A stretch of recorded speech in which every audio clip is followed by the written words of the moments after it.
गोपालं वन्दे गोपालरूपिणाम् गोवर्धनदारं वन्दे गोपालं गोपरूपिणाम् गोवर्धनं धरं वन्दे गोपालधीयवर्धरूपिणाम् गोकुलस्तवमीशानां गोविन्दं गोपिकाप्रियम् गोकुलस्तवमेशहनां गोविन्दं गोपिकाप्रियम् गोकुलस्वमीशानां गोविन्दं गोपिकाप्रियम् गोकुलस्तवमेशहनां गोविन्दं गोपिकाप्रियम् वन्दे नवगानस्यां द्विभुजं मुरलीधरम् वन्दे नवगानश्यामा द्विभुजं मुरलीधरम् पीताम्बरधरं देवं शरदं पुरुषोत्तमम् पीताम्बरधरं शरदं पुरुषोत्तमम् गोवर्धनधरं वन्दे गोपालं गोपरूपिणम् திருப்பி சொல்லுங்க गोवर्धनधरं वन्दे गोपालं गोपरूपिणम् गोकुल उत्सव ईशानं गोविन्दं गोपिका प्रियम् गोकुलस्तवमीशानां गोविन्दं वन्दे नवगणश्याम द्विभुजं मुरलीधरम् वन्दे नवगणश्यामं द्विभुजं मुरलीधरम् पीताम्बरधरं देवं शरदं पुरुषोत्तमम् पीताम्बरधरं देवं शरदं पुरुषोत्तमम् गोवर्धनधरं वन्दे गोपालं गोपरूपिणम् गोवर्धनधरं वन्दे गोपालगोपरूपिणम् गोकुल उत्सवमीशानं गोविन्दं गोपिका प्रियम् गोकुल उत्सवमेशानं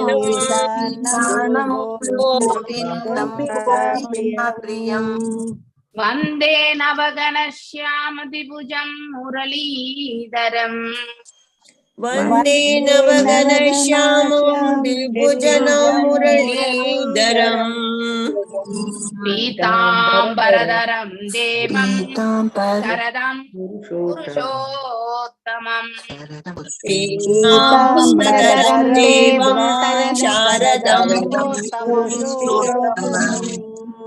गोवर्धनधरं वन्दे गोपालं गोपरूपिणम् गोवर्धनधरं वन्दे गोपालगोपरूपिणम् गोकुल उत्सवमे ईशानं गोविन्दं गोपिका प्रियम् गोकुल उत्सवमेशानं गोविन्दं गोपिका प्रियम् वन्दे नवगणश्याम द्विभुजं मुरलीधरम् वन्दे नवगणश्यामं द्विभुजनं मुरलीधरम् पीताम्बरधरं देवं शरदं पुरुषोत्तमम् पीताम्बरधरं देवं शरदं पुरुषोत्तमम् हरे कृष्णा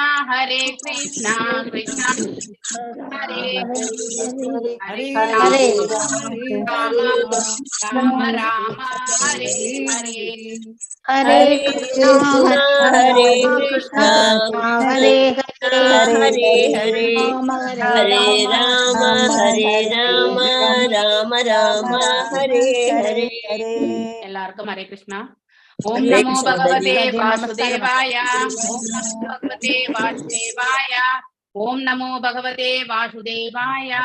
நாராயணம் நமஸ்கிருத்யம் நரம் சைவ நரோத்தமம் தேவீம் சரஸ்வதிம் வியாசம் ததோ ஜயம் உதீரயேத். நஷ்டப்ராயேஷு பதரேஷு நித்யம் பாகவத சேவையாம் பகவத்ய உத்தம ஸ்லோகே பக்திர்பவதி நைஸ்திகி. ஓம் அஜ்ஞானதிமிராந்தஸ்ய ஞானாஞ்சனய ஷலாகய चक्षुरुन्मिलितं येन तस्मै श्रीगुरवे नमः. श्रीचैतन्यमनोभीष्टं स्थापितं येन भूतले स्वयं रूपा गदामाह्यं तदा स्वावदान्तिकम्. हे कृष्णा करुणा सिन्धु दीनबन्धो जगत्पते गोपेशा गोपिका कान्त राधा कान्त नमस्तुते. सप्त काञ्चन गौरांगी राधे वृन्दावनेश्वरी ऋषभानुसुते देवी प्रणमामि हरिप्रिये. वाञ्छकल्पदारुभ्यश्च कृपसिन्धुभ्य एव च पतितनां पावनेभ्यो वैष्णवेभ्यो नमो नमः. जय श्री कृष्ण चैतन्य प्रभु नित्यानंद श्री अद्वैत गदाधर श्रीवासदि गौर भक्त वृंदा. हरे कृष्णा कृष्ण कृष्ण हरे हरे हरे राम राम राम हरे हरे. எல்லாருக்கும் வணக்கங்கள். நாம் இப்போ பாகவதம்ல हरे कृष्णा माताजी. हरे कृष्णा माताजी. எல்லாருக்கும் हरे कृष्णा. हरे कृष्णा हरे कृष्णा. प्रणाम माताजी. यस हरे कृष्णा. गोमती माताजी हरे कृष्णा.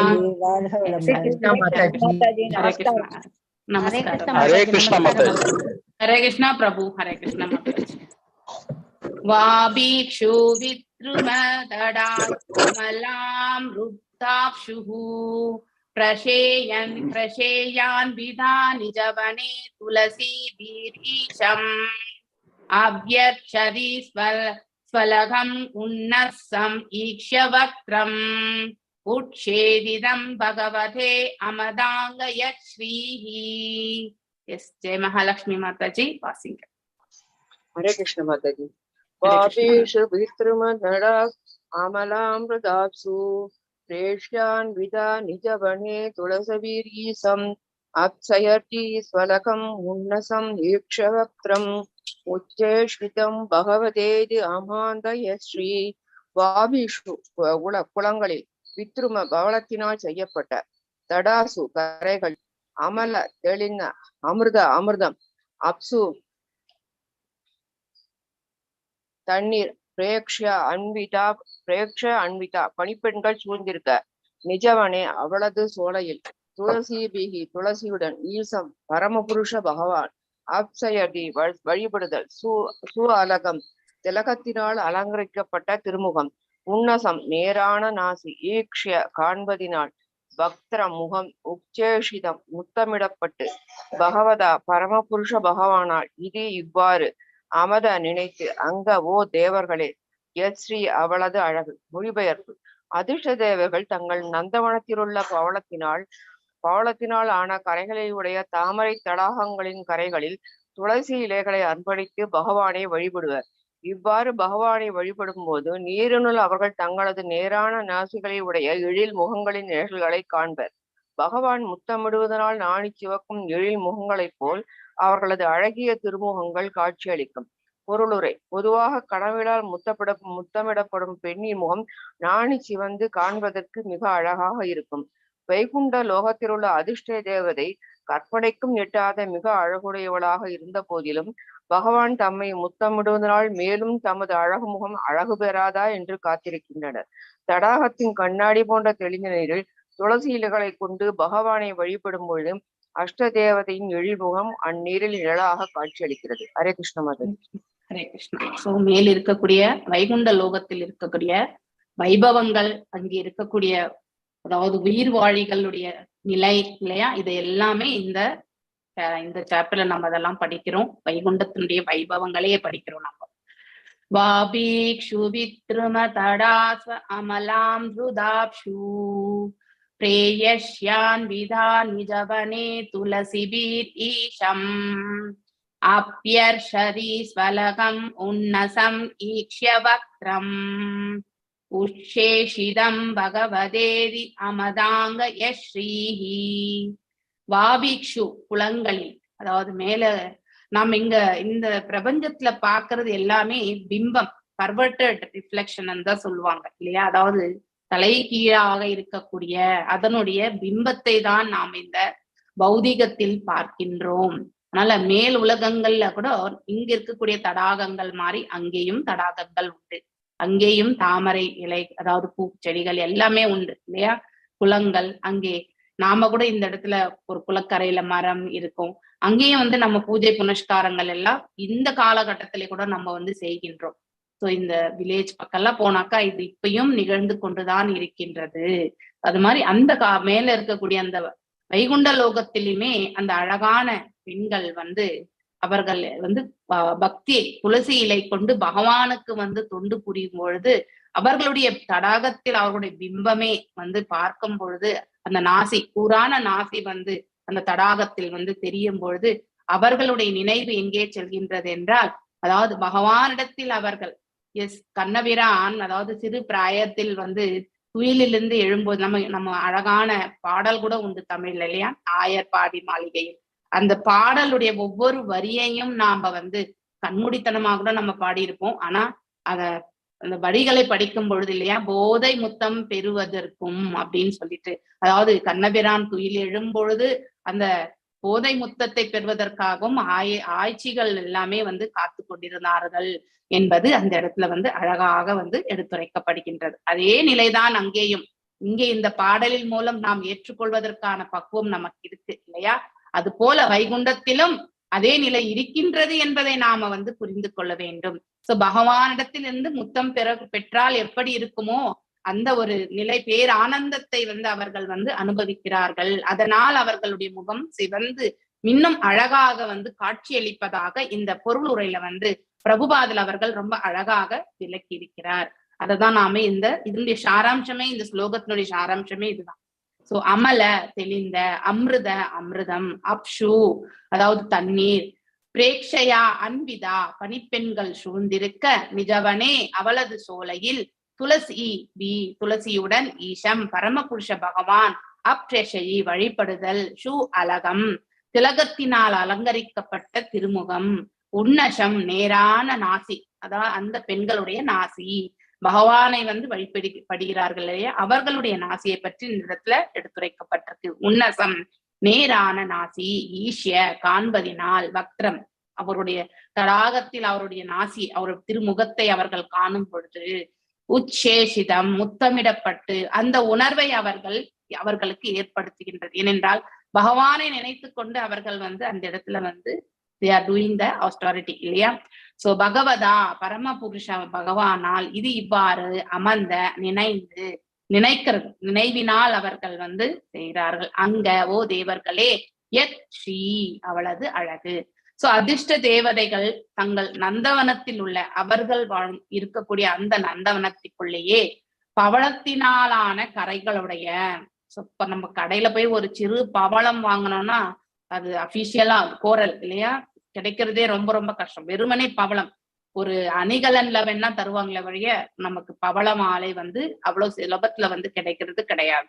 சோ அந்த பவளத்தையே வந்து கரையாக நம்ம எல்லாம் இது வச்சு கல்லு வச்சுதான் நம்ம வந்து ஒரு குளத்திற்கு கரையே கட்டுவோம் இல்லையா.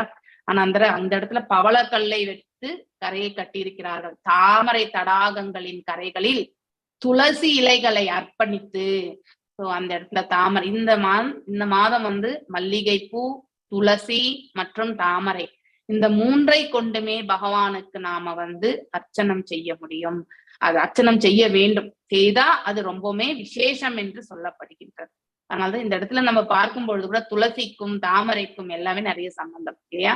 இவ்வாறு பகவானை வழிபடும் பொழுது நீரினுள் அவர்கள் தங்களது நேரடியான நாசிகளை உடைய எழில் முகங்களின் நிழல்களை அவர்கள் காண்கிறார்கள் இல்லையா. எப்பவுமே நமது கூட வந்து நாம ஒரு நீர் தேக்கத்தை ஒரு பாத்திரத்தில் வந்து நீர் வந்து அதாவது சஞ்சலம், அதாவது நம்ம ஏதாவது போட்டாதான் அது வந்து அசையும் இல்லையா. அதுல வைப்ரேஷன் அலைகள் மாறி இருக்கும். இல்லை என்றால் அது வந்து அப்படியே வந்து ஸ்டாண்ட் ஸ்டில் பொசிஷன்ல தான் இருக்கும், ஒரே நிலை கொண்டிருக்கும். அப்ப நம்முடைய முகத்தை பார்க்கும் பொழுதும், அதாவது நம்ம இப்படி குனிந்து பார்த்தாலும் நம்முடைய பிம்பம் என்பது அந்த நீருக்குள்ள வந்து கண்டிப்பாக தெரியும் இல்லையா. இப்ப குளத்துல வந்து நம்முடைய ரூபமே அது தெரிய வரும் இல்லையா. பகவான் முத்தமிடுவதனால் நாணி சிவக்கும் அவர்களுடைய உணர்வை நாம் இந்த இடத்துல அவங்க வந்து பகவானிடத்தில் இருந்து வந்து முத்தத்தை பெற்றால் அவர்களுடைய முகம் எவ்வாறு சிவக்குமோ அது போன்று அழகாக இருந்தது அவருடைய திருமுகங்கள் என்று காட்சியளித்தது என்று இந்த பதத்துல வந்து எடுத்துரைக்கப்பட்டிருக்கு. மேன்மையான, அதாவது பேரானந்தத்தை அவர்கள் வந்து பகவானுடைய நினைவுகளிலும் பகவான் ஸ்மரணம் கீர்த்தனம் இல்லையா, அந்த இதுல வந்து இருந்திருக்காங்க அவங்க. அதனால வந்து அவங்களுடைய முகத்துல வந்து பாத்தீங்கன்னாக்க பிரகாசம், அந்த சிவந்த அந்த அழகான முகத்தை வந்து காண முடிந்தது என்று இந்த பதத்துல வந்து எடுத்துரைக்கப்பட்டது. சோ பொதுவாக கணவனால் முத்தப்படும் பெண்கள் முகம் நாணி சிவந்து காண்பதற்கு மிகவும் அழகாக இருக்கும். சோ வைகுண்ட லோகத்தில் உள்ள அதிர்ஷ்ட தேவைகளும் கற்பனை கெட்டாத மிக அழகுடையவர்களாக இருந்த பொழுதிலும் பகவான் தம்மை முத்தமிடுவதனால் ஏற்படும் தன் முகம் அழகு பெறாதா என்று காத்திருக்கின்றனர் இல்லையா. சோ அந்த ஒரு நிலையில வந்து இருக்கிறார்கள் அப்படின்னா அவங்களுடைய எக்கஸ்டி, அவங்களுடைய பாவம் எப்படி இருக்குன்றத வந்து பார்க்கணும். அவங்களுடைய எதிர்பார்ப்பு பகவானிடத்தில் பிரேமையும் இல்லையா பக்தியும் மேன்மையான நிலையில் இருக்கின்றது. ஸோ தடாகத்தின் இங்க இருக்கும் பொழுது கூட நம்ம நாயக பாவத்தை தான், ஆழ்வார்கள் எல்லாருமே நாயக பாவத்துல தான் பகவானை சேவித்தார்கள் இல்லையா. சோ அங்கேதான் பிரேமையும் பக்தியும் வந்து ஒன்று கூடுகின்றது. தடாகத்தின் கண்ணாடி போன்று தெளிந்த நீரில் துளசி இலைகளை கொண்டு பகவானை வழிபடும் அதிர்ஷ்ட தேவதின் எழில்முகம் அந்நீரில் நிழலாக காட்சியளித்தது. அந்த காட்சி தான் வந்து எதற்கு ஒப்பிடப்பட்டிருக்குது, சிவந்து போன அந்த முகத்திற்கு வந்து ரொம்ப அழகான ஓமை கொண்டு எடுத்துரைக்கப்பட்டிருக்கு. எஸ், நெக்ஸ்ட் புஷ்பம் மாதாஜி. என்னா பிரஜந்தி அகபிதோ ரசானுவாதாச் ஸ்ருண்வந்தியே அந்நிய விக்ஷயா புகதா மதினி யாஸ்து ஸ்ருதஹத வகை நிருபீர் ஹாத்தசாராஷ் தாமஸ்தான் ஷிப்யந்தி அசரணேஷு தம்ஹ ஷுஹந்தி. எஸ், வாசிங்க மாதாஜி. ஹரே கிருஷ்ண மாதாஜி. கற்பனை மாதாஜி இந்த ஒரு பேரா. S, thank you Mataji. எஸ், அழகான கற்பனை. அதை நினைச்சு பார்த்தாலே அப்படியே கண் முன்னாடி இருக்க மாதாஜி. அந்த குழந்தை வந்து முத்தமிடுறாதான். Sorry Krishna. Yes yes yes, நாம பாடலா கூட பாடி இருக்கோம் இல்லையா, இருக்கு தமிழ்லயே இருக்கு. சோ அத நாம ரிலேட் பண்ணிக்கணும். ஓகே, ஹரே கிருஷ்ணா. ஹரே கிருஷ்ண மாதாஜி. என்ன பிரஜந்தி அகபீதோ ரசனானுவாதாத் ஸ்ருண்வந்தி ஏன்ய விஷயா குகதா மதிக்னிஹி யாஸ்து ஸ்ருதாஹத பகைர் நிருபீர் ஆத்தசாராஸ் தாம் தான் சிவந்தி அசரேன சூதமக்ஷூகந்த. யத் வைகுண்டம் ந இல்லை, பிரஜந்தி அணுகுதல், அகப்பிதக அனைத்து பாவங்களையும் அழிப்பவர், ரசனா படைப்பின், அணுவாதாத் கதைகளை விட, ஸ்ருண்வந்தி கேட்டல், ஏ அவர்கள், அந்நிய பிற விஷயாக விஷயங்களை, கு கதா தீய சொற்களை, மதிக்னி புத்தியை கெடுக்கும், யாக அது, து ஆனால், ஸ்ருதா கேட்கப்படுதல், ஹத பகைகி துரதிர்ஷ்டம், நிரூபிகி மனிதர்களால், ஆத்த தூக்கி சாரா வாழ்வின் மதிப்புகள், தான் இது போன்றவர்கள், சிவந்தி எரியப்படுகின்றனர், அசரணேஷு தஞ்சம் புகுதற்கு இடமின்றி, தமக்ஷு பௌதீக தோற்றத்தின் இருண்ட பகுதி, ஹந்த அந்தோ. மொழிபெயர்ப்பு. துரதிர்ஷ்டசாலிகள் வைகுண்ட லோகத்தின் விளக்கங்களை பற்றி விவாதிக்காது ஒருவனது புத்தியை குழப்புவதும் கேட்பதற்கு தகுதியற்றதுமான விஷயங்களை பேசுவதில் ஈடுபட்டு இருப்பது மிகவும் இரங்கத்தக்கதாகும். வைகுண்ட லோகம் போன்ற புனிதமான விஷயங்களை விடுத்து நடப்பு உலகை பற்றி பேசிக்கொண்டு இருப்பவர்கள் அறியாமை என்னும் அந்தகாரத்தினுள் தூக்கி எறியப்படுவார்கள். பொருளுரை. அதிக துரதிர்ஷ்டசாலிகள் யார் என்றால், ஆன்மீக உலகின் உன்னதமான பல்வகை வண்ண வேறுபாடுகளை உணர்ந்து கொள்ள முடியாத மாயாவாதிகளே என்று கூறலாம். அவர்கள் பௌதீக உலகின் எழிலை பற்றி பேசுவதற்கே அஞ்சுகின்றனர். காரணம், பல்வகை வண்ண வேறுபாடுகள் அனைத்தும் பௌதீகமானவை என்று அவர்கள் கருதுகின்றனர். இது போன்ற மாயாவாதிகள் ஆன்மீக உலகம் என்றால் அது சூன்யமானது அல்லது பல்வகை வேறுபாடுகள் அற்றது என்றும் கருதுகின்றனர். இம்மனப்பான்மையே எங்கு கு கதா மதிக்னீஹி, அதாவது பயனற்ற வார்த்தைகளினால் ஆள் புத்தி குழப்பமடைகிறது என்று குறிப்பிடப்பட்டிருக்கிறது. சூன்யவாதங்கள் மற்றும் ஆன்மீக உலகின் அருவ நிலை போன்றவை எல்லாம் இங்கே கண்டிக்கப்படுகின்றன. ஏனென்றால் இவை ஒருவனது மதியை குழப்புவதாகும். மாயாவாதியும் சூன்யவாதியும் பல்வகை வேறுபாடுகளை உடைய இப்பௌதிக உலகை மனதிற் கொண்டு ஆன்மீக உலகில் பல்வகை வண்ண வேறுபாடுகள் இல்லை என்று எவ்வாறு கூற முடியும்? ஆன்மீக உலகின் முரணான எதிரொலியே பௌதீக உலகமாகும் என்று கூறப்படுகிறது. அவ்வாறெனில் ஆன்மீக உலகில் பல்வகை வண்ண வேறுபாடுகள் இல்லை என்றால் பிறகு பௌதிக உலகில் உள்ள நிரந்தரமற்ற பல்வகை வண்ண வேறுபாடுகள் எவ்வாறு தோன்றக்கூடும்? பௌதீக உலகை ஒருவரால் கடக்கக்கூடும் என்றால் உன்னத பல்வகை வண்ண வேறுபாடுகள் இல்லை என்று அர்த்தமாகி விடாது. ஸ்ரீமத் பாகவதத்தில் இங்கே குறிப்பாக இந்த ஸ்லோகத்தில் ஆன்மீக உலகின் ஆன்மீக இயற்கையை பற்றியும் வைகுண்ட லோகத்தை பற்றியும் விவாதிக்கவும் புரிந்து கொள்ளவும் முயற்சிப்பவர்கள் அதிர்ஷ்டசாலிகள் என்று அழுத்தமாக கூறப்பட்டிருக்கிறது. ஆன்மீக உலகின் பல்வகை வண்ண வேறுபாடுகள் பகவானின் உன்னத லீலைகளின் தொடர்பினால் விளக்கப்படுகிறது. பகவானின் ஆன்மீக செயல்களையும் அவரது ஆன்மீக உறைவிடத்தையும் பற்றி புரிந்து கொள்வதற்கு முயற்சிக்காது மக்கள் வீணே அரசியல் மற்றும் பொருளாதார வளர்ச்சிகளில் ஆர்வமுடையவராக இருக்கின்றனர். அவர்கள் இவ்வுலக பிரச்சனைகளை தீர்ப்பதற்காக பெரிய மாநாடுகள், கூட்டங்கள், கருத்தரங்குகள் போன்றவற்றை நடத்துகின்றனர். ஆனால் அவர்கள் இங்கு வாழப் போவதோ குறுகிய காலம் மட்டுமே. ஆனால் அவர்கள் வைகுண்ட லோகத்தின் ஆன்மீக சூழ்நிலைகளை பற்றி அறிந்து கொள்ள ஆர்வம் காட்டுவது இல்லை. அவர்கள் அதிர்ஷ்டசாலிகளாக இருந்தால் வீடு பேறு பெற்று முழுமுதற் கடவுளை அடைவதற்குரிய ஆர்வம் மிக்கவர்களாக மாறுவார்கள். ஆன்மீக உலகை அவர்கள் புரிந்து கொள்ளவில்லை என்றால் அவர்கள் லௌகீக இருளில் தொடர்ந்து அழுகிக் கொண்டே இருப்பர். ஹரே கிருஷ்ண மாதாஜி. ஹரே கிருஷ்ண மாதாஜி, அழகான விளக்க உரை. ஆன்மீக உலகை அவர்கள் புரிந்து கொள்ளவில்லை என்றால் அப்படின்னா ஒரு உயிர் வாழி ஆன்மீக உலகத்தினுடைய தன்மை குவாலிட்டிஸ் இல்லையா, அங்கு என்ன இருக்கு அப்படிங்கறதெல்லாம் தெரிந்து கொள்ளாமல் அவன் கடைசி வரைக்கும் இருந்தால் அவன் இந்த இகலோகத்தில் தொடர்ந்து பிறந்து கொண்டுதான் இருப்பான். இங்க இருக்க அழுகி கொண்டே இருப்பார். அப்படின்னா மேலும் மேலும் கர்ம பந்தனத்திற்கு ஆட்படக்கூடிய செயல்களில் ஈடுபட்டு என்ன மனித பிறவிதான் கிடைக்கும்ன்றது கூட அவங்களுக்கு கேரண்டி கிடையாது இல்லையா. அத்தகைய நிலைக்கு அவன் தள்ளப்படுகின்றான். அதனால நமக்கு மேல இருக்கக்கூடிய வைகுண்டத்தை பற்றி நாம கண்டிப்பாக தெரிந்து கொள்ள வேண்டும். என்னா விரஜந்தி அகபிதோ ரசானுவாதாச் ஸ்ருண்வந்தியே அந்நிய விஷயா புதகா மதிக்னி யாசு ஸ்ருத்தாஹத பகை நிருபித் ஆத்த ஷாராஷ் தாமஸ் தான் சிவந்தி அசரேனே அசரணீஷு தமஹே தமசுகு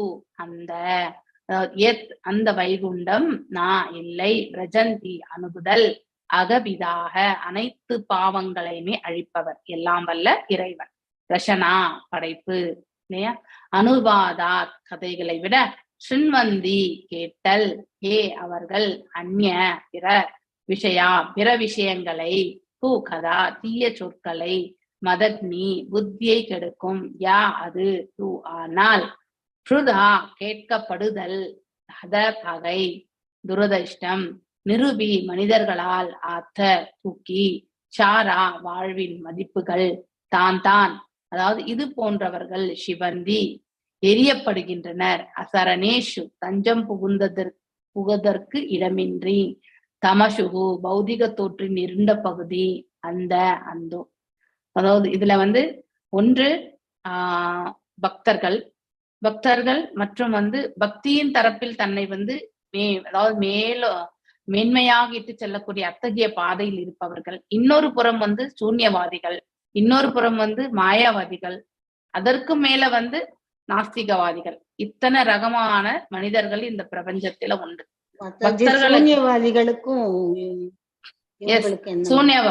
சூன்யவாதிகள் என்பது அதாவது சூன்யம், அவங்களுக்கு இந்த எதுவுமே கிடையாது இந்த இடத்துல வந்து எதுவுமே கிடையாது. புத்திசம் எக்ஸாம்பிள் இல்லையா? சோ அமைதி, அஹிம்சா, அவ்வளவுதான், வேற எதுவுமே கிடையாது. இறுதி இலக்கு என்ன என்பதே தெரியாது அவங்களுக்கு. சோ நமக்கு ஒரு இலக்கு வேண்டும் இல்லையா? சோ நாம ஒரு இடத்துக்கு பிரயாணம் போறோம்னா அந்த பிரயாணம் எங்கே நம்ம போறோம்ன்றது முதல்ல நமக்கு நிர்ணயிப்போமா இல்லையா? கால் போன போக்குல நம்ம போயிட்டே இருப்போமா? கண்டிப்பா போகவே மாட்டோம். முதல்ல போறதுக்கு முன்னாடி அதாவது ஒரு எந்த ஏஜென்சி மூலியமாவாதோ இல்ல வந்து ஆன்லைன்லயோ வந்து டிக்கெட் வாங்குறோம் நம்ம இல்லையா? வாங்குறோமா இல்லையா? Without getting the confirmation ticket நாம ஒரு ட்ரெயின்லயோ பிளைட்லயோ நம்மளால ஏற முடியுமா? கண்டிப்பா ஏற முடியாது. பஸ்ஸுக்கு கூட போக முடியாது. நீங்க அங்க போயிட்டு டிக்கெட் வாங்கின பிறகுதான் பஸ்லயே வந்து நம்ம வந்து உட்காரவே முடியும், இல்லைன்னா முடியாது இல்லையா? அது போன்று நாம வந்து பக்தியில வந்து நம்ம ஒருத்தருடைய வாழ்க்கையில வந்து ஒரு இலக்கு என்பது மிக மிக முக்கியம். நம்முடைய இலக்கு என்ன, டார்கெட், த ஃபைனல் டார்கெட் எது அப்படிங்கிறத தெரிஞ்சுக்கணும். அதாவது பகவானுடைய திருப்பாதங்கள் என்பதை நாம கண்டிப்பாக தெரிந்து கொள்ள வேண்டும். சூன்யவாதிகளுக்கு அது கிடையாது. அவர்கள் they don't have that final target. சூன்யம், வெறுமனே வெற்றிடத்துல நீங்க என்ன ஒண்ணுமே இருக்காது. சூன்யவாதிகள் நம்ம ஆர்வவாதிகளாக பிரம்மஜோதியை நினைக்கிறாங்க மாதாஜி. ஆமா, இவங்க அதை விட இன்னும் அது ஒண்ணுமே இல்லை. இவங்களுக்கு எதுவுமே கிடையாது. ஆனா அந்த மாதிரியான ஆட்களுக்கும் சரி, மேலும் வந்து தங்களையே கடவுள்னு நினைச்சுக்குவாங்களாம் மாதாஜி. சூன்யவாதிகள் வந்து கடவுள் நினைச்சுக்கிறது கிடையாது. அகம் பிரம்மாஸ்மி என்று நினைப்பது வந்து மாயாவாதிகள். அவங்களுடைய உணர்தல் வந்து வேறு. ஓகே, அதுவும் ஒரு வகையில வந்து நமக்கு வந்து உண்மையான இலக்கை வந்து இட்டு செல்வது கிடையாது. அவர்களுடைய இலக்கு எது? பிரம்மஜோதி. அதுல போய் இணைந்து விட வேண்டும் என்று நினைக்கிறார்கள். ஆனால் நம்ம வைகுண்டம் கோலோகத்தினுடைய கோலோகாச்சார்ல படிச்சப்போ அவங்க எங்க இருக்காங்க? எல்லா இடத்துலயுமே என்ட்ரி பிளாக் இல்லையா? தெரியாம கூட அவங்க வாயில் காப்பாளர்கள் வந்து அவங்கள உள்ள விடவே மாட்டாங்க. நோ வைகுண்டம் என்ட்ரி இல்லையா? சோ அங்கே நம்ம வந்து ஃப்ரீயா அந்த இடத்துல வந்து நம்ம வந்து இணையறோம்னா அந்த இடத்துல இருந்து கொண்டுதான் இருக்க வேண்டும். அதனால நமக்கு அதாவது நிறைவு வாழ்க்கை என்பது கிடையாது. நம்ம பகவானுக்கு நித்திய தொண்டு புரியறதுக்கான வாய்ப்பே நம்ம இழந்து விடுகின்றோம். சும்மாதான் இருக்க போறோம் நம்ம மேல போனாக்க இல்லையா? அந்த வைகுண்டத்துல பிரம்ம ஜோதிர்ல வந்து கலக்கிறோம், தவறி விழுவதற்கும் வந்து வாய்ப்பு உண்டு என்று கூட நிறைய இடங்கள்ல வந்து சொல்லப்படுகின்றன இல்லையா? It is like patch work மாதிரிதான். சோ அதனால நம்ம வந்து திரும்ப வந்து விழுறதுக்கான ஆப்பர்ச்சுனிட்டிஸ் நிறைய உண்டுன்னு சொல்றாங்க. அதனால நம்மையே நம்மளுடைய சுய ரூபத்தை கூட நாம வந்து இழக்க வேண்டிய சுச்சுவேஷன்ஸ் இல்லையா? ஆத்ம ரூபத்தையும் அதனோட இணைக்கிறோம், கலந்து விடுகின்றோம், ஜோதியில கலந்து விடுகின்றோம் அப்படின்னு சொல்றோம். ஆனா உண்மையிலே அது வந்து ஒருவருடைய அதாவது தனித்தன்மத்தை நாம வந்து இழக்கின்றோம். மேலும் பகவானுக்கு திருத்தொண்டு புரியறதுக்கான அந்த வாய்ப்பையும் நாம் இழந்து விடுகின்றோம் இல்லையா? சோ இங்க இருக்கும் காலம் வரைக்கும் கூட நாம வந்து அதாவது பிரகாசத்தை, இவங்க வெற்றிடம் சூன்யவாதிகள், அவங்க வந்து பிரகாசம், ரெண்டுத்துலதான் டார்கெட். சோ இவங்களுடைய 2 டார்கெட்டுமே வந்து ஏதாவது மேன்மையான ஒரு நிலைக்கு இட்டு செல்லுமா? கண்டிப்பா இட்டு செல்லாது. வெறுமனே பிரகாசத்தை நாம வந்து டார்கெட்டா வச்சுட்டு போக முடியுமா? கண்டிப்பா முடியாது இல்லையா? அட்லீஸ்ட் ஒரு இலக்கு என்பது பகவானுடைய திருப்பாதங்கள் என்பது மிக மிக இம்பார்ட்டன்ட் இல்லையா? அது அந்த பாதங்கள், தாமரை பாதங்கள் தான் நமக்கு இலக்கு. அவருக்கு திருத்தொண்டு புரியறதுக்கான பாக்கியம் வந்து நமக்கு கிடைக்க வேண்டும் இல்லையா? எங்கிருந்தாலும் நம்ம இவர் சைத்தன்ய மகாபிரபு வந்து பாடி இருக்கிற மாதிரி சிஷ்டாஷ்டகத்துல, நாதனம் நாஜனம் நா சுந்தரியும் கவிதாம்பா ஜெகதீஷ காமையே மம ஜென்மனி ஜென்மனீஸ்வரே பவதாத் பக்தீர் ஹைத்துகீ துவயி இல்லையா?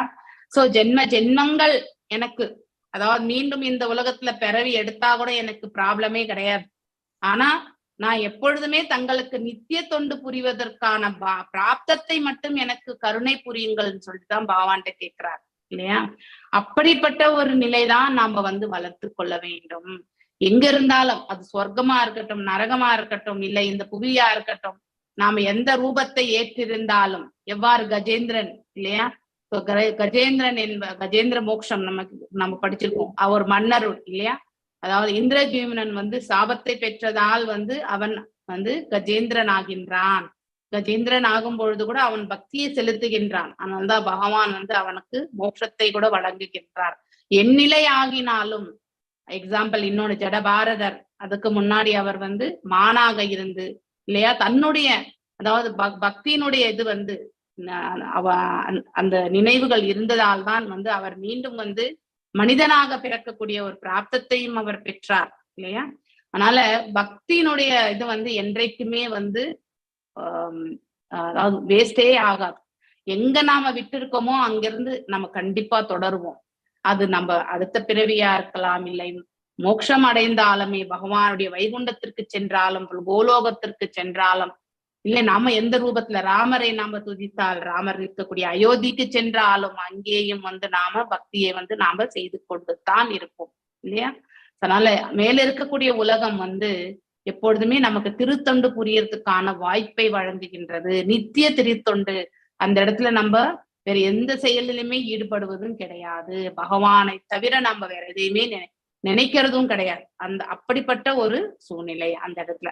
அதனால்தான் 4 விதமான இதுல பார்க்கும்போது, ஒண்ணு சூன்யவாதிகள், இன்னொன்னு மாயாவாதிகள், இன்னொன்னு பக்தர்கள், அடுத்தது வந்து எதுவுமே இல்லாத, அதாவது அட்லீஸ்ட் இவங்களுக்கெல்லாம் ஏதோ ஒரு இலக்கு இருக்கு, ஆனா இவங்களுக்கு இலக்கே கிடையாது, நாஸ்திகவாதிகள்.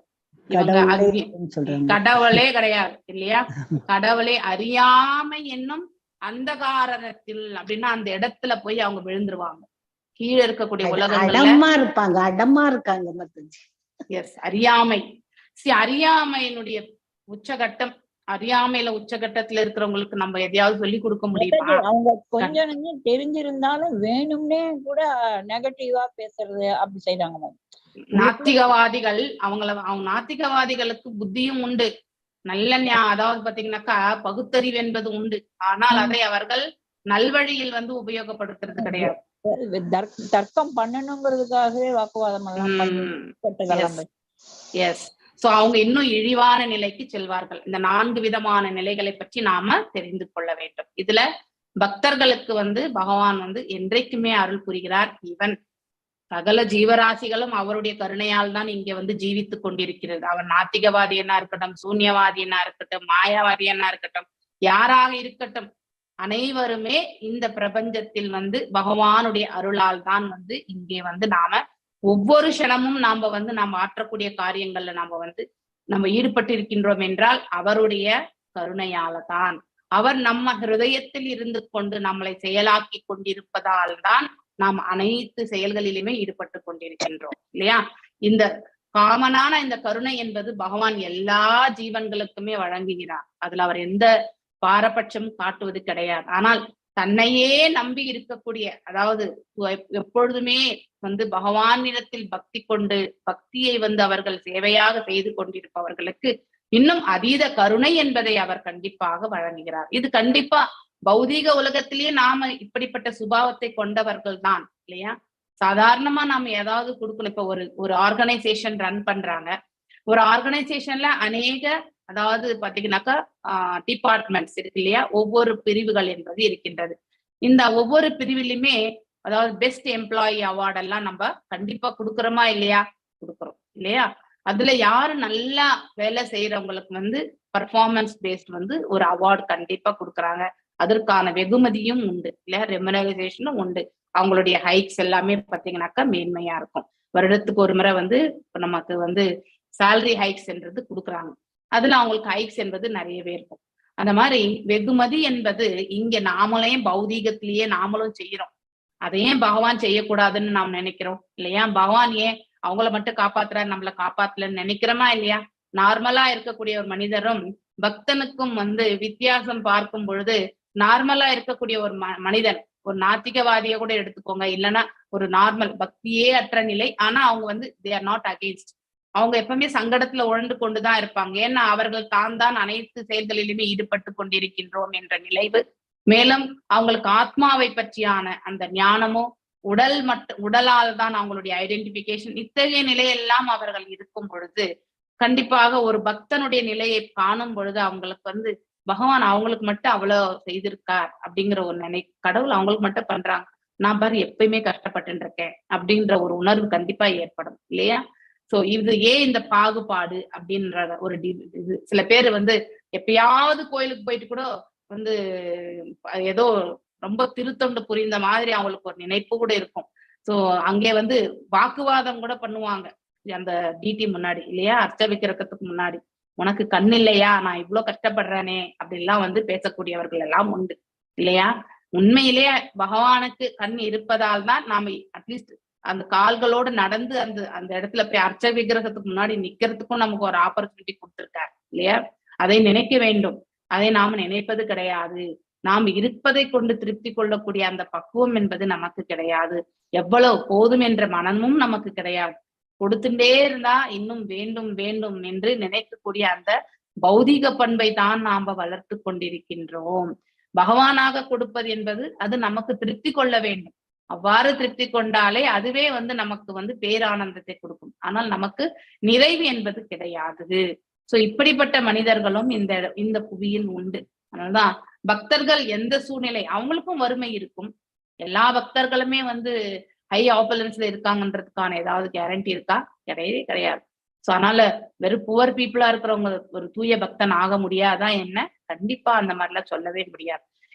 ஒவ்வொருத்தருடைய பக்தி லெவல் அவரவர்களுடைய முயற்சி இல்லையா, அவரவர்களுடைய நம்பிக்கை, அவரவர்களுடைய ஸ்ரத்தை இல்லையா, அவரவர்களுடைய சரணாகதி, இத்தகைய நிலை கொண்டுதான் நாம அலசி ஆராய முடியும். ஒவ்வொருத்தருக்குமே அது வேறுபாடு உண்டு. அதனால ஒருத்தரை போல ஒருத்தர் கண்டிப்பாக பக்தி செய்யவே முடியாது. அதை நாம் என்றைக்குமே நினைக்கவே முடியாது. கம்பேரிசனே பண்ணக்கூடாது நம்ம இல்லையா? அடுத்தவர்களுடைய பக்தி நிலை நமது வேறு, அவரது வேறு. அதனால நம்முடைய பக்தியை நாம எந்த அளவுக்கு மேன்மையாக எடுத்து செல்லணும்ன்றத நாம புரிந்து கொண்டு நம்முடைய முயற்சியை நாம செய்யணும். பக்தியில கூட நாம கம்பேரிசன் செய்யவே கூடாது. அது மிக மிக தவறு. அது அந்த பொறாமையை இட்டு செல்லும் இல்லையா? அடுத்தவர்களுடைய பக்தியை நாம அதாவது வாழ்த்துறதுக்கான ஒரு மனப்பக்குவத்தை தான் நம்ம ஏற்படுத்தி கொள்ள வேண்டும். ஒருவர் நல்ல விதத்துல ரொம்ப மேன்மையான விதத்துல தன்னுடைய பக்தி அவர்கள் செலுத்துகின்றார் என்றால் அதை கேட்பதாலும் அதை பார்ப்பதாலும் நாம மனசு அதாவது நிறைவடைய வேண்டும். அடுத்தவர்களுடைய பக்தியில அவர்களும் முன்னேறணும்ன்ற அந்த மனப்பக்குவத்தை நாம எடுத்துட்டு வரணும். இங்கே கம்பேரிசன் வச்சுக்கவே கூடாது. பௌதிகத்துலதான் நம்ம போட்டி போடுறோம். ஆன்மீகத்திலயும் நாம காம்படிஷன் என்னைக்குமே வைக்கக்கூடாது இல்லையா? சோ அதனால வைகுண்டம் நான் இல்லை பிரஜந்தி. சோ இந்த 4 விதமான நிலைகளை பற்றி தான் இந்த பொருளுரையில பிரபுபாதர் அவர்கள் அழகாக எடுத்துரைக்கிறார். All glories to Srila Prabhupada. Srila பிரபுபாதாக்கு ஜெய். சோ பிரஜந்தி அணுகுதல், அகபித அனைத்து பாவங்களையும் அழிப்பவர் யாரு? எல்லாம் வல்ல இறைவன். பகவான் நினைச்ச பாவங்களை கண்டிப்பாக அவர் அவர் யாருக்கு நாம் 4 பேர் இருக்காங்க, நம்ம கிட்ட சில வஸ்து இருக்கு, யாருக்காவது ஏதாவது நம்ம கொடுக்கணும்னா அந்த 4 வஸ்துக்களை இன்னாருக்கு இதுதான் கொடுக்கணும்னு அந்த நினைக்கக்கூடிய அந்த ஃப்ரீடம் யாருக்கு இருக்கு? கொடுப்பவருக்கு இருக்கு இல்லையா? அது போலத்தான் பகவானுக்கும் யாருக்கு என்ன கருணை வழங்கணும்ன்றது அவருடைய ஃப்ரீவில். சோ இவர் ரொம்ப நல்லவர், இவர் மோசமானவன், இவனுக்கு நம்முடைய திருஷ்டில அவன் மோசமானவனா இருக்கான், ஆனா பகவானுடைய திருஷ்டில அவன் மேன்மையானவனா இருக்கலாம் இல்லையா? நமக்கு தெரியாது. நம்ம ஒரு சைடு தான் ஒருத்தருடைய இதை பத்தி பாக்குறோம். நம்ம அடுத்த சைட்ல அவங்களுடைய செயல்கள் எல்லாம் நமக்கு கண்டிப்பாக தெரியாது. அவங்களுடைய மேன்மையான அதாவது உணர்வுகளே நமக்கு தெரியாது இல்லையா? இதுக்கு ஒரு ஸ்டோரி கூட நீங்க கேட்டிருப்பீங்க. ஒரு பிராமணன் ஒரு பிராமணனும் ஒரு வேசியும் இல்லையா? சோ அந்த விலை மாதும். இந்த பிராமணன் வீட்டுல பிராமணன் வீடும் அந்த விலை மாதுடைய வீடும் பக்கத்துல இருக்கு. சோ இந்த பிராமணன் எப்பயுமே நினைப்பான், இந்த பொண்ணு இந்த விலை மாது இந்த மாதிரியான செயலில் ஈடுபடுகின்றதே அப்படின்னு. இப்ப அவன் எல்லா விதமான ஆஸ்டரிட்டிஸ் எல்லாமே அவன் செய்யும் பொழுது இல்லையா, அவனுடைய சாஸ்திர விதிகள் பிரகாரம் அன்றாட பூஜை புனஸ்காரங்கள் எல்லாம் பகவானுக்கு நித்திய பூஜைகள் எல்லாம் செய்தாலும் அந்த விலை மாதுனுடைய அதாவது நிலையை பற்றி அவன் எண்ணிக்கொண்டே இருக்கும் பொழுது இவளுக்கு என்னதான் தண்டனை கிடைக்குமோ தெரியலையே, இப்படி செய்கிறாளே அப்படிலாம் நினைக்கும் பொழுது சோ அந்த அவளுடைய நினைவுகள்லதான் அவளுடைய செயல்களுடைய கர்மங்களுக்கு இவன் பந்தப்பட்டான் இல்லையா? அதனால அவன் வைகுண்டத்திற்கு செல்லவில்லை இல்லையா? ஆனா அந்த விலை மாது ஐயோ இவர் இவ்வளவு செய்கிறாரே அப்படின்னு அவருடைய உயர்வான நிலைகளை எல்லாம் அவர் நிலைக்கும் பொழுது அநேக நேரம் அவள் பக்தியின் தரப்பில் ஒரு பக்தனுடைய செயல்களை பற்றி அவள் அதிகமாக நினைவில் கொண்ட பொழுது அவள் மோட்சத்திற்கும் அடைந்தாள் என்றும் சொல்லப்படுகின்றது இல்லையா?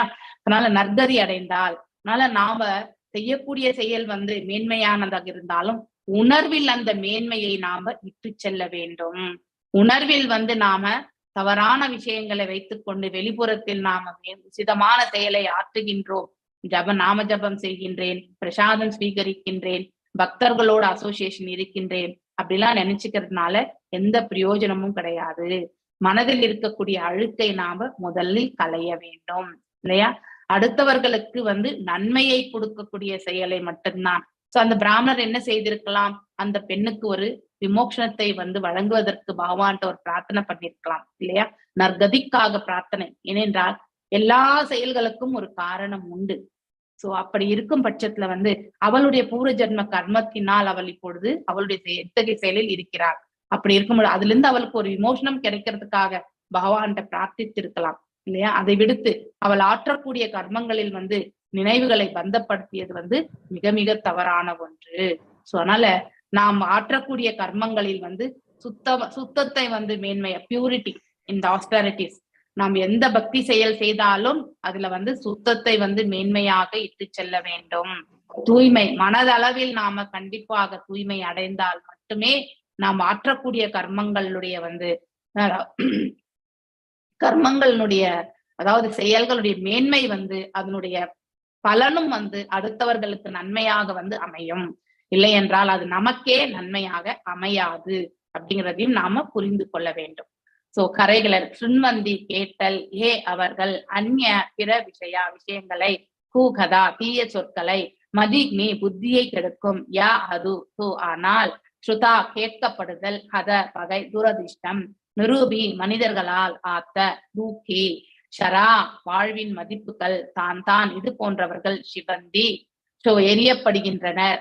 அசரணேஷு தஞ்சம் புகுதற்கு இடமின்றி தமசுகு பௌதிக தோற்றத்தின் இருண்ட பகுதி இல்லையா? அதாவது அஜ்ஞானத்தினுடைய இருண்ட பகுதி எது? நம்மையும் அதாவது பூமியை விட இருக்கக்கூடிய கீழ் உலகங்கள் தான். கடைசியில அந்த பாதாள லோகம் அதாவது இருக்கிறதுலே வந்து மிகவும் அஜ்ஞான பகுதி, அங்கே வந்து தள்ளப்படுகின்றது. சோ அந்த துரதிருஷ்டசாலிகள் வைகுண்ட லோகத்தின் விஷயங்களை பற்றி விவாதிக்காது. யாரெல்லாம் துரதிருஷ்டசாலிகள் இந்த இடத்துல பிரபுபாதர் அவர் விளக்கியிருக்கிறார். மாயாவாதிகள், சூன்யவாதிகள், நாத்திகவாதிகள் இல்லையா? சோ இப்படிப்பட்டவர்கள் எல்லாமே துரதிருஷ்டசாலிகள் தான். ஒருவனது புத்தியை குழப்புவதும் கேட்பதற்கு தகுதியற்றமான விஷயங்களை பேசுவதும் ஈடுபட்டிருப்பது மிகவும் இரங்கத்தக்கதாகும். அதாவது அவங்களை கண்டு நமக்கு வந்து இரக்கம்தான் கொள்ள வேண்டும். பகவான் கம்பேஷன் என்பது நமக்கு கண்டிப்பா தேவை. நம்மளை சுற்றி இருக்கிறவங்க வந்து நிறைய தவறுகள் இழைத்தாலும் அவர்கள் மீது நமக்கு கோபம் கொள்ளக்கூடாது. கோபம் படாமல் நாம் எடுத்துரைத்தால் அவர்கள் கேட்கக்கூடிய நிலையில் இருந்தால் எடுத்துரைத்து அவர்களுக்கு நல் மார்க்கத்தை நாம வந்து வழி நடத்தலாம். அவ்வாறு கேட்கக்கூடிய பக்குவம் இல்லை என்றால் அவர்களுக்காக பகவானிடத்தில் வந்து பிரார்த்திக்கலாம், நல்வழி காட்டும்படி பிரார்த்திக்கலாம். திஸ் இஸ் த ஒன்லி ஆஸ்டாரிட்டி நாம செய்ய முடியும் இல்லையா? இது ஒன்றுதான் நாம வந்து அவர்களுக்காக செய்யக்கூடிய அதாவது செயல். அதை விடுத்துட்டு நாம வந்து அந்த அத்தகைய கடைகளில் வந்து ஈடுபட்டே இருக்கக்கூடியவங்களுக்கு வந்து கண்டிப்பா குழப்பம் இல்லையா? அவர்கள் பேசக்கூடியது எல்லாமே பௌதீக சம்பந்தப்பட்டதா இருக்கும். சோ பக்தியற்றவர்களுடைய பேச்சு வந்து இத்தகைய நிலையில் தான் இருக்கும். சோ வைகுண்ட லோகம் போன்ற புனிதமான விஷயங்களை விடுத்து நடப்பு உலகை பற்றி பேசிக் கொண்டிருப்பவர்கள் அறியாமை என்னும் அந்த காரணத்தில் தூக்கி எறியப்படுகிறார்கள். வெறுமனே பௌதிகம், 100% பௌதிகம். அவர்கள் கண்டிப்பாக அஜ்ஞானம் என்னும் அந்த இருளில் வந்து தூக்கி எறியப்படுகிறார்கள். சோ பக்தி கொண்டு நாம இந்த பௌதீகத்தை நாம செயல்படுத்த வேண்டும், நம்முடைய கடமையாக இருக்கும் பட்சத்துல. இப்போ ஒரு நாட்டை ஆளக்கூடிய அந்த பிரைம் மினிஸ்டர் வந்து அவர் எல்லாமே பௌதீகத்துலதான் அவர் செய்ய வேண்டி இருக்கு, அதை நாம் ஒண்ணுமே சொல்ல முடியாது இல்லையா? ஆனால் அவர் பக்தியும் கலந்து இந்த செயல்கள் எல்லாம் பகவான் தனக்கு கொடுத்திருக்கார், செயலாற்றுவதற்கான பொறுப்பை கொடுத்திருக்கார். அங்க நிமித்த மாத்திரமே அவர் வந்து இருந்து கொண்டு இல்லையா? சோ சவ்யசாசியனாக எவ்வாறு அர்ஜுனர் வந்து போரில் வந்து கலந்து கொண்டு இறைவன் சொன்ன மாதிரி வந்து அம்பு எய் அப்படின்னு சொன்னாக்க கர்ணன் மீது அம்பு எய்வாயாக, இந்த தருணம் விட்டால் நீ அவனை வந்து வெற்றி கொள்ள முடியாது அர்ஜுனா அப்படின்னு சொல்லும் பொழுது அவர் வந்து அம்பை எய்தினார் இல்லையா? அர்ஜுனர் உண்மையிலே ஒரு போர் வீரனுக்கு வந்து அது உசிதமான செயலே கிடையாது. போர் வீரன் எப்படிப்பட்டவனாக இருப்பான்? எதிரியை வந்து நேருக்கு நேர் நின்று மோதி வெற்றி கொள்வது என்பது அவனுக்கு வீர பராக்கிரமத்தினுடைய செயலாக அவன் கருதுவான். ஆனால் சக்கரத்தை வந்து எடுக்கும் பொழுது அந்த சேற்றில் புதைந்த சக்கரத்தை எடுக்கும் அந்த தருணத்தில் வந்து அவன் நிராயுத பாணியாக இருக்கக்கூடிய சமயம். அது உண்மையிலே நாம பார்க்கும் பொழுது வீரனுக்கான ஒரு செயலே கிடையாது இல்லையா? போர் வீரனுக்கு இருக்கக்கூடிய இந்த ரூல்ஸ் ரெகுலேஷன்ஸே கிடையாது. ஸோ அந்த காலத்துல வந்து நேருக்கு நேர் நின்று மோத வேண்டும். ஒருவன் ஆயுதம் ஏந்தி கொண்டிருக்கும் பொழுதுதான் அவனை வந்து ஆயுதத்தை கொண்டு தாக்க வேண்டும், நிராயுத பாணியாக இருக்கும் பொழுது அல்ல. ஆனால் அங்கே அர்ஜுனன் யாருடைய சொல்லுக்கு கட்டுப்பட்டார்? பகவானுடைய சொல்லுக்கு கட்டுப்பட்டார். அதனால அங்கே இந்த தருணத்தை விட்டால் கண்டிப்பாக உன்னால் அவனை வெற்றி கொள்ள முடியாது. நீ அவனை வந்து அம்பு எய்து அவனை கொல்வாயாக அப்படின்னுட்டு வந்து சொன்னார். எஸ், அந்த ஒரு பகவான் சொன்னா, அதாவது பொய் சொல்ல சொன்னாலும் கண்டிப்பாக சொல்ல வேண்டும். அந்த இடத்துல நம்ம டிஸ்கிரிமினேஷன் பண்ணக்கூடாது இல்லையா? அனைத்திற்கும் காரணம் உண்டு என்பதை நாம புரிந்து கொள்ள வேண்டும். சோ எல்லாம் வல்ல இறைவன் நடத்தக்கூடிய நாடகத்தில் நாம் எல்லோருமே பங்கேற்றிருக்கின்றோம் ஒரு கதாபாத்திரத்தில் இல்லையா? அந்த கதாபாத்திரத்தை வந்து செவ்வனே செய்து முடித்து அவருடைய திருப்பாதங்களை சேர்வதற்கான அனுகிரகத்தை பெற்று நாம ஒரு செயலிலுமே நாம் ஈடுபட வேண்டும். அங்கே அர்ஜுனனும் பௌதிக செயலில் ஈடுபட்டிருந்தான் அவனுடைய கடமையாக. ஆனாலும் அவன் பகவான் சொன்ன வார்த்தையை வந்து அவன் ஏற்று நடந்தான். அது போலதான் வந்து நாமளும் வந்து இந்த அன்றாட வாழ்க்கையில் நம்முடைய பௌதீக செயல்களில் நாம் ஈடுபடாமல் இருக்கவே முடியாது. ஆனால் அதை எவ்வாறு ஈடுபட வேண்டும்? பக்தி கொண்டு.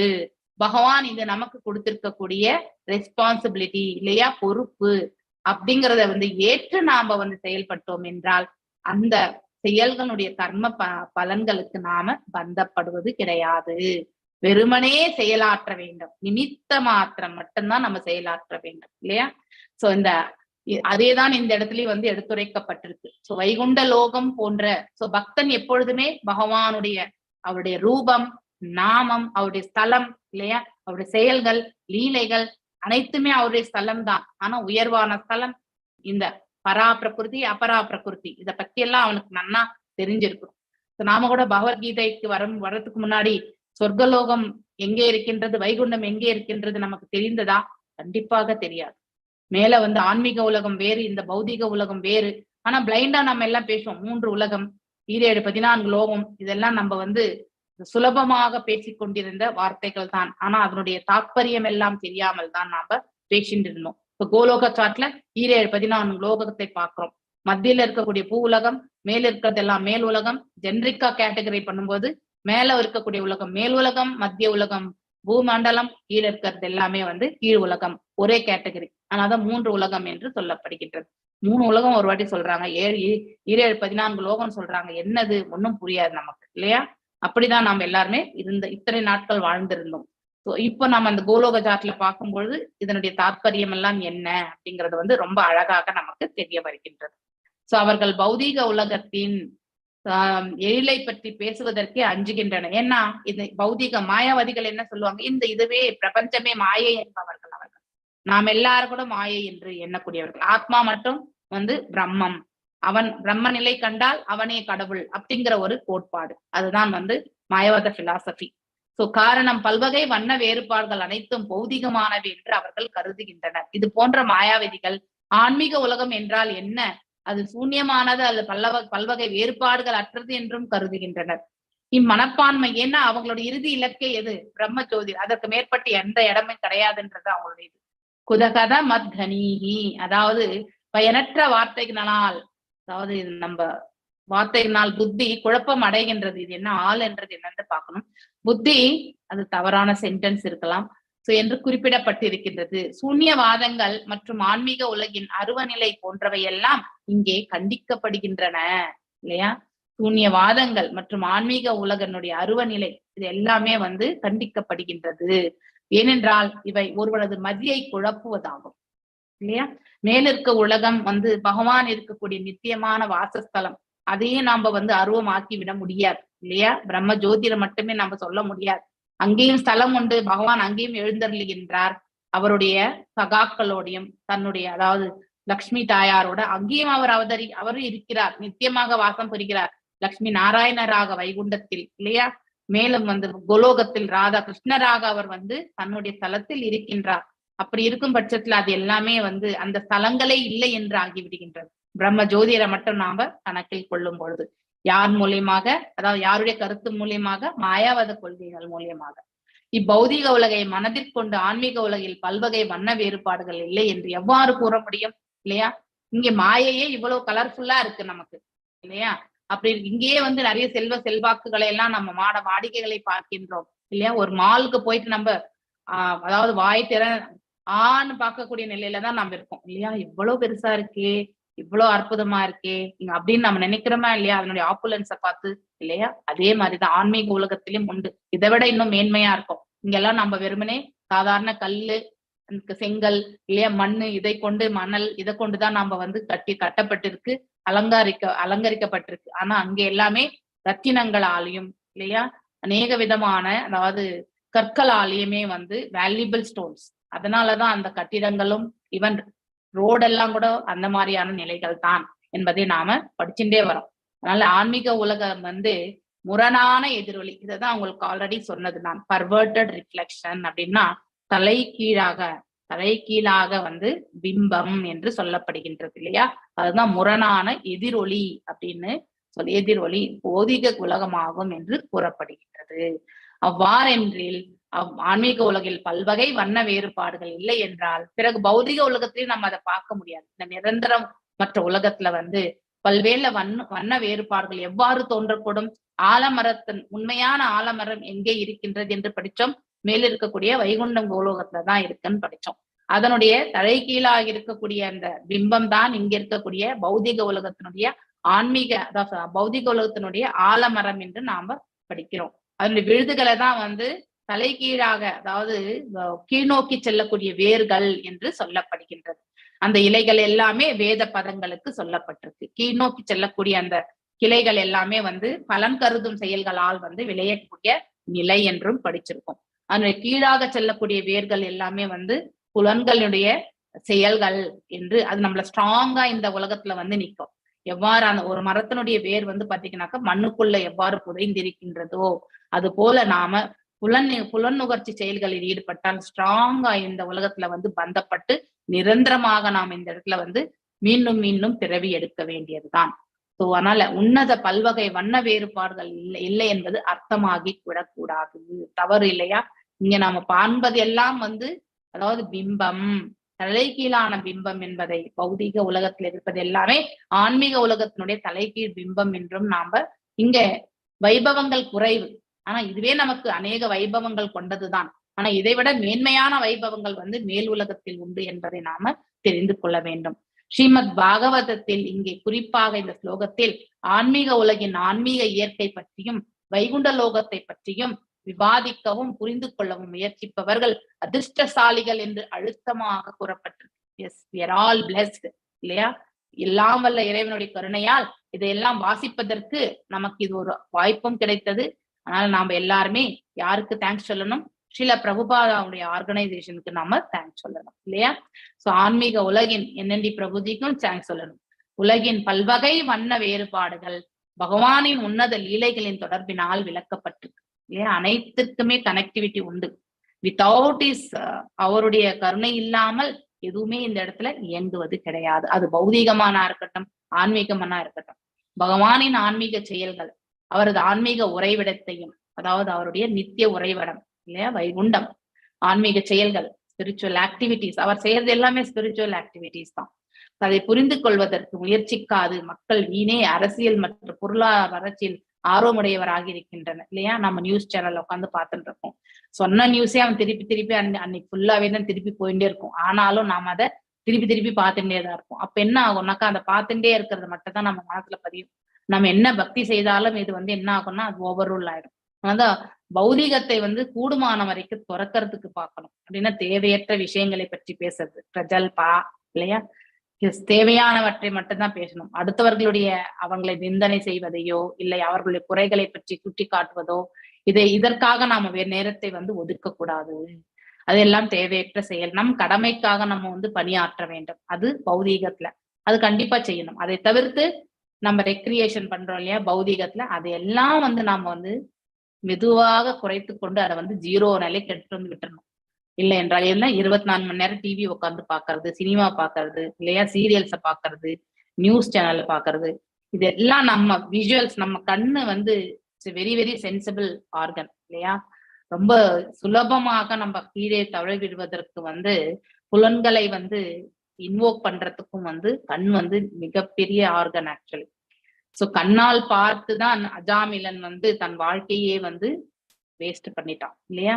சோ அவனுக்கு நல்ல குடும்பம் இருந்தது, தந்தை தாய் வந்து ஒரு நல்ல பக்தர்கள் ஆனவர்கள், தனக்கு மனைவியும் உண்டு. ஆனா அவங்களை எல்லாருமே வீட்டை விட்டு துரத்திட்டு அந்த விலை மாதுவை கொண்டு வந்து வீட்டுல வச்சு அவனுடைய காலத்தை அவன் வந்து கழித்தான் இல்லையா.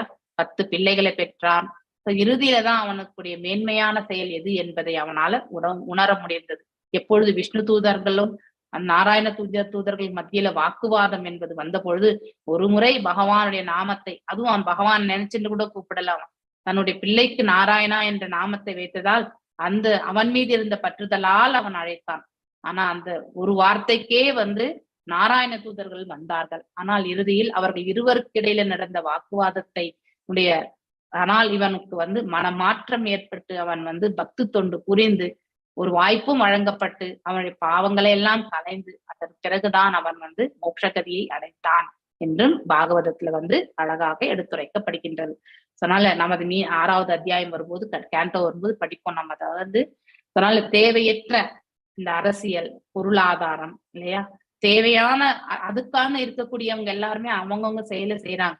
பொருளாதாரத்துல இருக்கிறவங்க வந்து அவங்க அதை வந்து பாத்துக்கிறாங்க, அது அவங்களுடைய கடமை இல்லையா.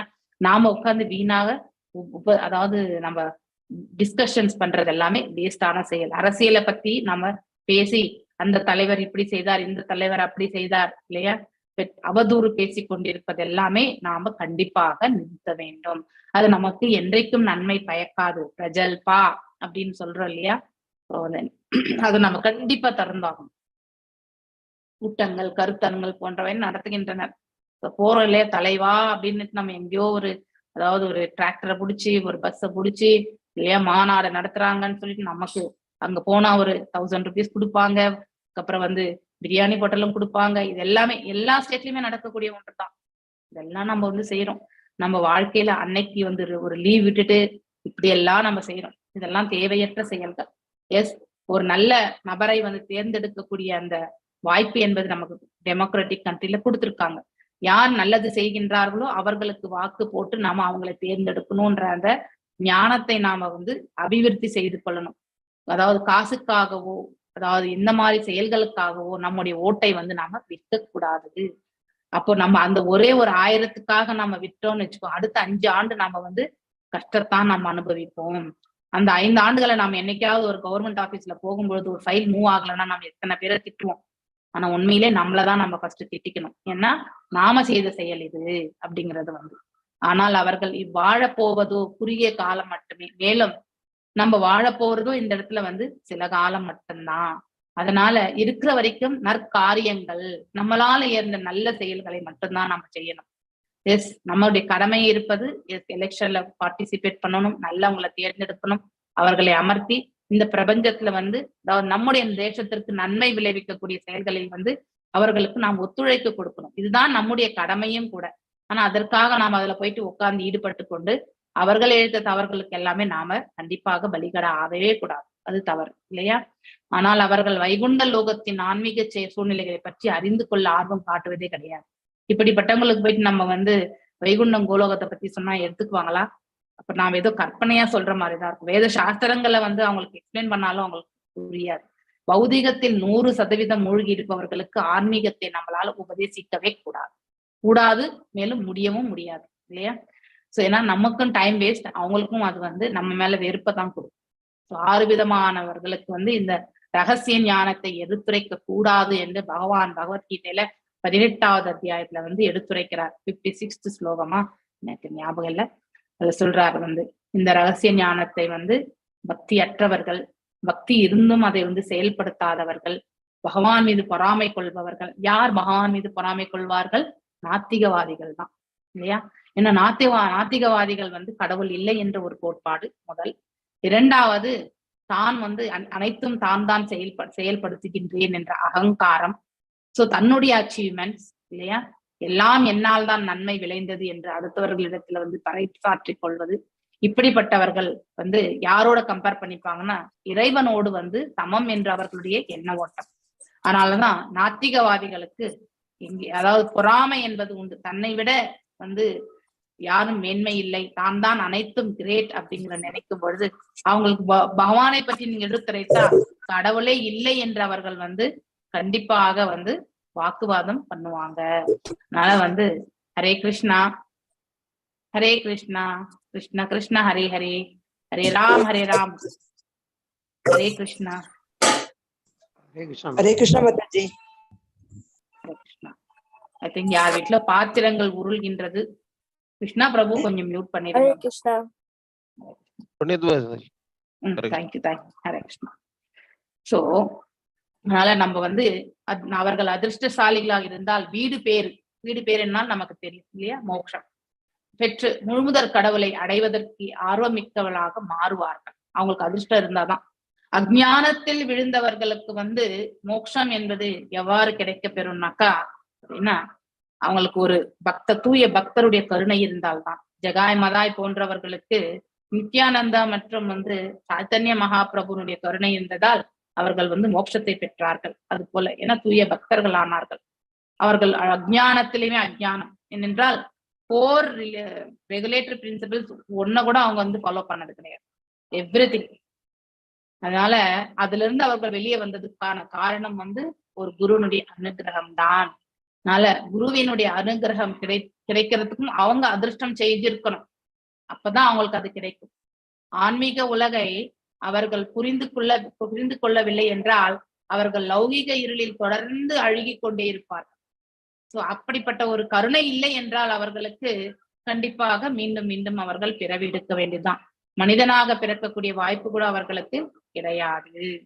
சோ நம்ம இந்த ஒரு ஸ்லோகம் நிறைய விஷயங்கள் 4 வரிகள் தான் இருக்கின்றது என்று நாம நினைக்க கூடாது. பகவத்கீதை பாகவதம்ல நிறைய கருத்துக்கள் அடங்கி இருக்கின்றது. நாம் அதை படிச்சு நாம தெரிந்து கொள்ள வேண்டும், கேட்டும் தெரிந்து கொள்ள வேண்டும், அலசி ஆராயவும் வேண்டும். ஓகே, ஹரே கிருஷ்ணா. வாஞ்ச கல்பதாருப்யஸ்ய கிருப சிந்துப்யேவ ச பதிதனாம் பாவனேப்யோ வைஷ்ணவேப்யோ நமோ நமः. அனந்த கோட்டி வைஷ்ணவ விருந்த की जय. नामाचार्य हरिदास ठाकुर की जय. हरे कृष्णा कृष्ण कृष्ण हरे हरे, हरे राम राम राम हरे हरे.